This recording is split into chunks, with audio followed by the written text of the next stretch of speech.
वेदों के अनुसार ईश्वर या परमात्मा अजन्मा, अप्रकट, निराकार, निर्गुण और निर्विकार है।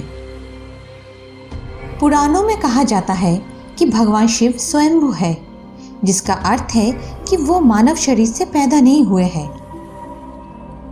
जब कुछ नहीं था तो भगवान शिव थे और सब कुछ नष्ट होने के बाद भी उनका अस्तित्व सदैव रहेगा।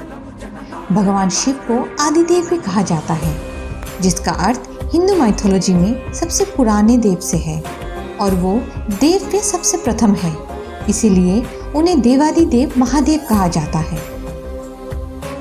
पुराणों के अनुसार भगवान शिव विनाशक है और त्रिमूर्ति में सबसे महत्वपूर्ण है।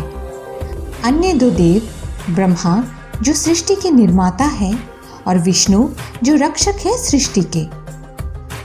भगवान शिव ने हमेशा अपने भक्तों को अपने अनोखे रूप में मोहित किया है। उनके 3 नेत्र हैं। उनके शरीर पर पूरी तरह से भस्म सज्जित होती है। कंठ में वासुकी सर्प है और वो सदैव बाघ के खाल पहनते हैं। अधिकांश लोग उन्हें उनके प्रचंड क्रोध के लिए भी जानते हैं, परंतु उनका एक रहस्यमय रूप भी है जो सदियों तक हिमालय के पर्वत में गहरे ध्यान में रहने के लिए जाने जाते हैं। कहा जाता है कि महादेव को प्रसन्न करना बहुत ही आसान है। वो केवल एक बिल्व पत्र से संतुष्ट हो जाते हैं। उसी कारण उनका नाम भोलानाथ पड़ा। भगवान शिव के जन्म के पीछे एक बहुत ही रोचक कहानी है। एक दिन भगवान ब्रह्मा और भगवान विष्णु दोनों अपनी शक्तियों के बारे में बहस कर रहे थे। दोनों ये साबित करना चाहते थे कि एक दूसरे की तुलना में सबसे सर्वश्रेष्ठ कौन है। इसी चर्चा के बीच उनके सामने एक रहस्यमय खंभा प्रकट हुआ, जिसका ओर छोर नहीं दिखाई दे रहा था। तब दोनों देवों ने सोचा कि ये कौन है जो हमें चुनौती दे रहा है। तब ब्रह्मा और विष्णु दोनों स्तंभ के आरंभ और अंत का पता लगाने के लिए निकल पड़े। ब्रह्मा एक हंस में बदल गए और खंभे के शीर्ष को खोजने के लिए उड़ गए, जबकि विष्णु एक वराह के रूप में बदल गए और खंभे की जड़ों को तलाश करने के लिए पृथ्वी में ढूंढना शुरू किया। दोनों देवों का खोज सदियों तक चली, परंतु वे अपने कार्य में असफल रहे। वे इस बात की पुष्टि नहीं कर पाए कि ये खंभा अचानक उनके सामने कैसे प्रकट हो गया।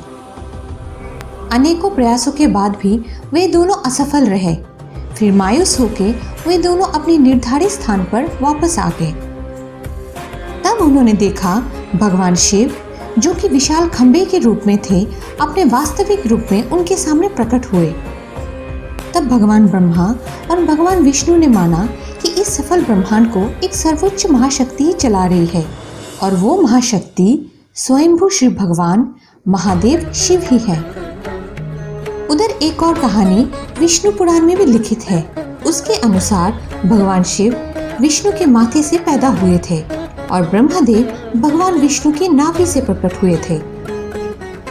ऐसा माना जाता है कि भगवान शिव का जन्म भगवान विष्णु के माथे से होने के कारण शिव हमेशा योग मुद्रा में रहते हैं।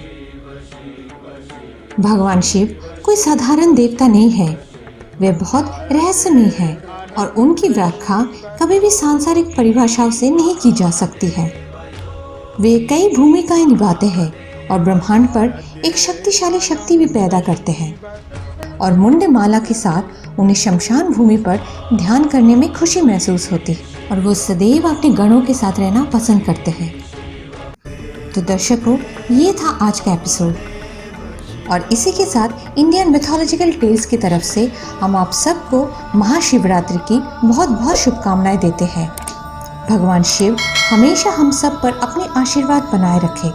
धन्यवाद।